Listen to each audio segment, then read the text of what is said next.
धनतेरस की कथा। कहा जाता है कि एक समय भगवान विष्णु मृत्युलोक में विचरण करने के लिए आ रहे थे। तभी लक्ष्मी जी ने भी उनके साथ चलने का आग्रह किया।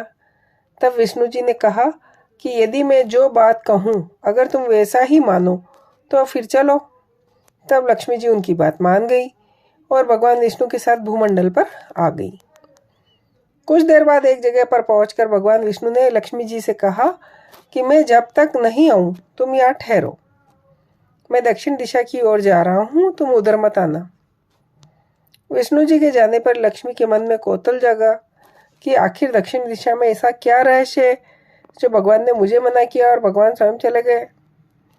लक्ष्मी जी से रहा न गया और जैसे जैसे ही भगवान आगे बढ़े लक्ष्मी जी भी पीछे पीछे चल पड़ी।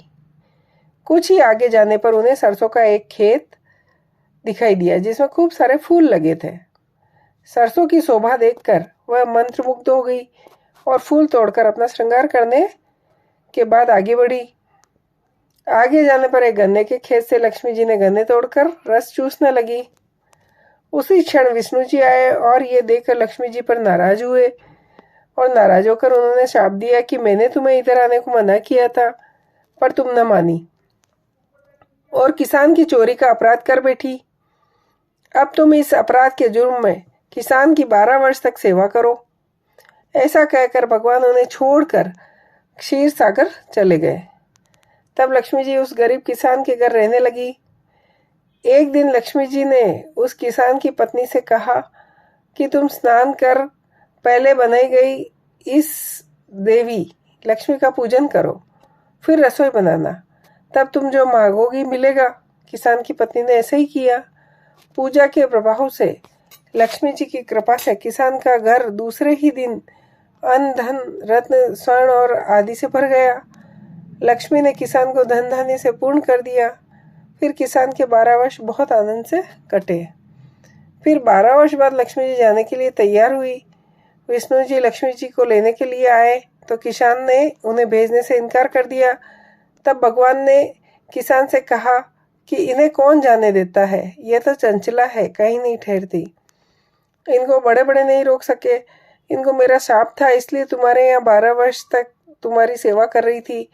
तुम्हारी 12 वर्ष सेवा का समय पूरा हो चुका है।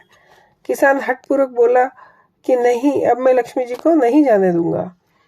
तब लक्ष्मी जी ने कहा कि हे किसान, तुम मुझे रोकना चाहते हो तो मैं कहूँ जैसा करो। कल तेरस है, तुम कल घर को लीप पोत कर स्वच्छ करना, रात्रि में घी का दीपक जलाकर रखना और सायकाल मेरा पूजन करना और एक तांबे के कलश में रुपए भर कर मेरे लिए रखना। मैं उस समय कलश में निवास करूंगी, किंतु पूजा के समय मैं तुम्हें दिखाई नहीं दूंगी। इस एक दिन की पूजा से वर्ष भर मैं तुम्हारे घर से नहीं जाऊंगी।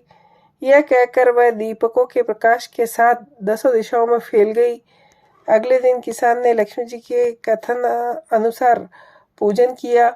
उसका घर धन धान्य से पूर्ण हो गया। इस वजह से हर वर्ष तेरस के दिन लक्ष्मी जी की पूजा होने लगी।